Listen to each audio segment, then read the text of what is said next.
अस्सलाम वालेकुम, मैं हूं फैसल तारिक। आज ईद के दिन जी आर्मी चीफ सैयद आसिम मुनीर साहब की जानब से एक बयान जारी किया गया है। अब जराए उस बयान को लेकर ये दावा कर रहे हैं कि आर्मी चीफ का ये सुप्रीम कोर्ट के चीफ जस्टिस के लिए ये वाज़िया पैगाम था और ये बड़ा दो टोक मौक़िफ़ था आर्मी चीफ का, और इलेक्शन ना होने के हवाले से भी ये बयान बड़ा अहम है और ये चीफ जस्टिस उमर अता बंदयाल साहब के लिए दो टोक मौक़िफ़ है, दो टोक बयान है पाकिस्तान की आर्मी की जानब से। इस पर भी बात करेंगे, लेकिन जनरल बाजवा के खिलाफ जनाब वो सबूतों के अंबार लगना शुरू हो गए हैं। नए मुतालबात आ रहे हैं कि जनरल बाजवा को निशान इबरत बनाया जाए, सजा दी जाए। जब सारी चीजें सामने आ गई हैं, जब वो खुद मुंह से एतराफ कर चुके हैं, यानी वो तो उन्होंने एतराफ कर लिया ना कि मेरे पास इमरान खान की वीडियोस हैं, और उन्होंने बतौर वजीर आजम शायद इमरान खान साहब को यह भी कहा था कि आप तो प्ले बॉय थे, यानी इस तरह की बातें की। और उन्होंने कहा कि मेरे पास तो आपकी रिकॉर्डिंग्स भी हैं, रजीम चेंज करना, फिर जजेस की सिफारिश करना, बेशुमार चीजें हैं। यानी अगर आप उस पर लिखना शुरू करें, बोलना शुरू करें, तो बाजवा के करतूत जो है ना वो खत्म नहीं होने जा रहे। तो लिहाजा इस पे जनाब अब हामिद मीर के बाद जी अब अमीर अब्बास, सहाफ़ी अमीर अब्बास ने भी जो हामिद मीर साहब ने दावे किए हैं उनकी तस्दीक की है, और वह कहते हैं कि मैं मीर साहब की बात की तायीद करता हूं। मैं भी मई 2021 की इस मुलाकात का हिस्सा था। जनरल बाजवा ने यह भी बताया था कि 2017 में DGISI जनरल नवीद मुख्तार से भारत ने पसे पर्दा ताल्लुकात के लिए राब्ता किया था। तो जनरल बाजवा शहबाज शरीफ और जनरल नवीद वजीर आजम शाहिद खाकान अब्बासी से मिले, जिन्होंने मंजूरी दी कि आप भारत के साथ बातचीत करें। यही तो वजह है कि इनको लाया गया। हामिद मीर ने कहा ना कि इमरान खान ने साफ इनकार कर दिया। इमरान खान ने कहा मैं मोदी को पाकिस्तान आने का जो है ना दौरा, उसकी दावत नहीं दूंगा, वेलकम नहीं करूंगा, मैं कश्मीर का सौदा नहीं करूंगा। जबकि बाजवा ये सौदा करके नोबेल प्राइज जीतना चाहते थे, और वो बड़ा तारीख के अंदर जी मैंने मसला कश्मीर को हल निकाल दिया है, मैंने भारत के आगे सरेंडर कर दिया है। लेकिन शहबाज शरीफ साहब तो पहले भी अमीर अब्बास के बकौल तैयार थे इन सारी चीजों के लिए, तो इसीलिए शहबाज शरीफ को लाया गया। अच्छा जी, साबर शाकर साहब ये कहते हैं कि बहुत कम अरसे में दाखिली और खारजी महाज पर जनरल बाजवा के बेशुमार सियाह कारनामों की तस्दीक के बाद GHQ को चाहिए कि ओपन ट्रायल के जरिए इबरतनाक सजा दी जाए।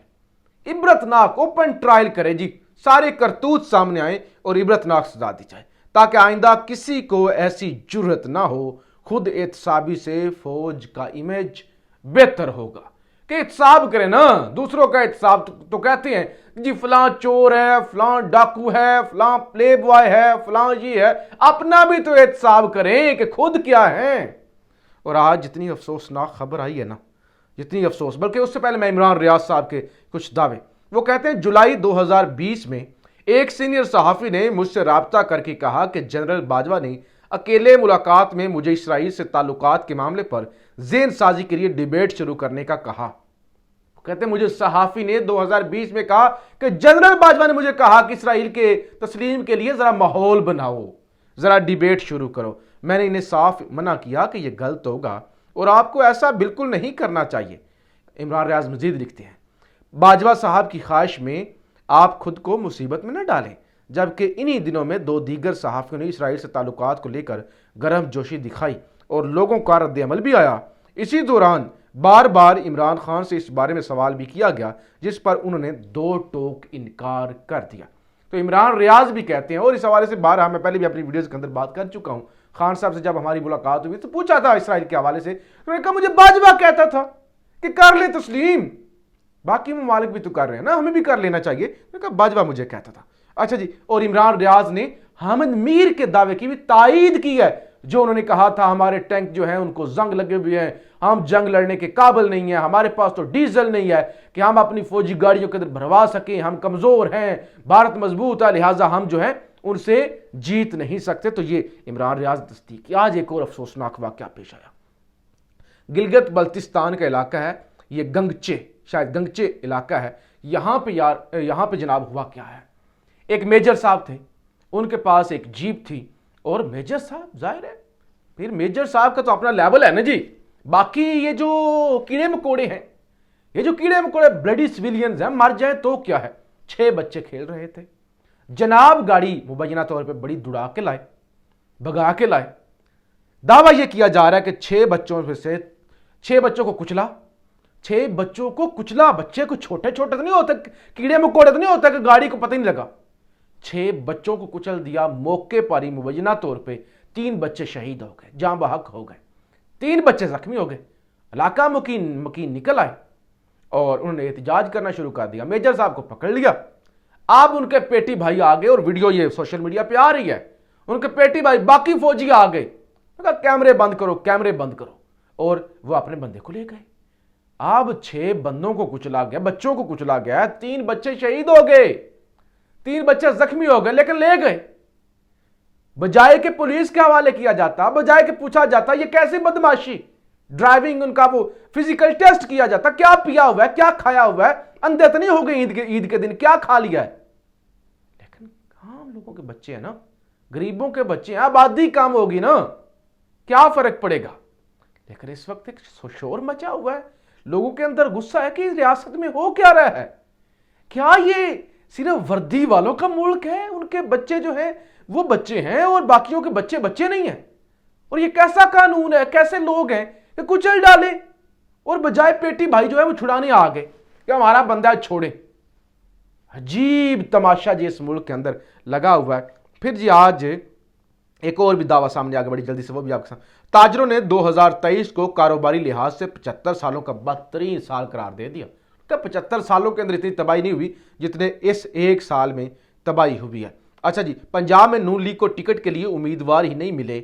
कोई नून लीग का टिकट लेकर अपना सियासी मुस्तकबिल तारीख करना नहीं चाहता, परवेज इलाही। इसके अलावा जी जो इस वक्त दावा किया जा रहा है, पिछली वीडियो मैंने पूरी वीडियो इस पर की थी। मैंने आपको बताया था कि आर्मी चीफ का एक बयान आया जिसमें उन्होंने कहा कि हमारी जो प्रायोरिटी है सरहदों के तहफ़्फ़ुज़ से ज़्यादा हमें कोई अजीज़ नहीं है। यानी हमारे लिए जो सबसे बड़ा काम है ना वो ये है कि सरहदों का तहफ़्फ़ुज़, लिहाजा हमने सरहदों की हिफाजत करनी है। सरहदों की हिफाजत से ज़्यादा मुकद्दम कुछ नहीं है। अब कुछ ज़राए इसको कुछ और तरह से पेश करें, सरहदों की हिफाजत से ज़्यादा मुकद्दम कुछ नहीं है। यानी हमारा पहला काम है सरहदों की हिफाजत करना। और मैंने कहा था कि आप 100 बिस्मिल्लाह, आपका काम भी ये है, आपको यही काम करना चाहिए। अब कुछ ज़राए कहते हैं ये पैगाम है चीफ जस्टिस के लिए कि हम 14 मई को इलेक्शन भूल जाएं, हम सिक्योरिटी नहीं देने जा रहे, हमारे लिए सबसे मुकद्दम है सरहदों की सिक्योरिटी। इलेक्शन वाली बात बाद में, लिहाजा हम अवेलेबल नहीं है। वो कहते हैं कि ये अगर इसको डी कोड किया जाए ना, इस पैगाम को, एक होता है सिंपल सा पैगाम, एक होता है कि एक पैगाम को आप डी कोड करते हैं। ज़राए कहते हैं अगर इसको डी कोड करें तो उसका मतलब ये है कि ये चीफ जस्टिस को पैगाम दिया गया है कि हमारे लिए मुकद्दम ये है, हमें मत कहिएगा, हम इधर मसरूफ हैं, हमारी पहली ड्यूटी ये है, इलेक्शन करवाना नहीं है। तो ये ज़राए दावा कर रहे हैं। आप पता नहीं इसमें कितनी सदाकत है, हर बंदे की अपनी इंटरप्रिटेशन है। लेकिन इस वक्त एक बड़ी बहस इस पर छिड़ी हुई है कि ये इसका मतलब क्या था। तो वो कहते हैं कि ये पैगाम है, ये चीफ जस्टिस के लिए पैगाम है कि हमें मत कहिएगा, हमारा पहला काम ये है, हमारे लिए ये मुकद्दम है, लिहाजा हमारे लिए बाकी कोई और चीज़ मुकद्दम नहीं है। अब अल्लाह बेहतर जानता है कि ये जो प्रेस रिलीज जारी की गई है, जनरल साहब ने जो बयान दिया है उसमें उनका क्या मतलब था। पाकिस्तान जिंदाबाद।